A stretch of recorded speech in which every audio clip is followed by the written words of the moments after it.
பார்த்தீங்கன்னா ஒரு ஒரு பெரிய ஒரு ஒரு ஒரு இரும்பு குண்டுன்னே சொல்லுவாங்க. ஒரு சைஸில் ஒரு பெரிய இரும்பு குண்டு அது மேலே வந்து ஒரு 500 அடி உயரத்துலேருந்து கீழே போகும். அது விழுந்துருந்துன்னா ஒரு பாறையில் விழுந்தா என்னன்னு சொல்லி சொன்னால் அதுன்னா அந்த பாறை வந்து நுரணும். அந்த இரும்பு குண்டை இது பண்ணுற மாதிரி ஒரு பாறை உடைச்சிடும், ஏதாவது ஒரு சேதத்தை ஏற்படும்.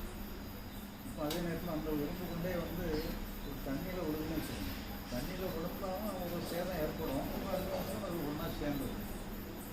ரெண்டு வித்தியாசம் இருக்குது, பாறையில் விழுதா தண்ணியில் விழுதாங்கிறது. அப்போ நாம் வந்து நமக்கு எல்லா விதமான இதுவும் ஏற்படும்.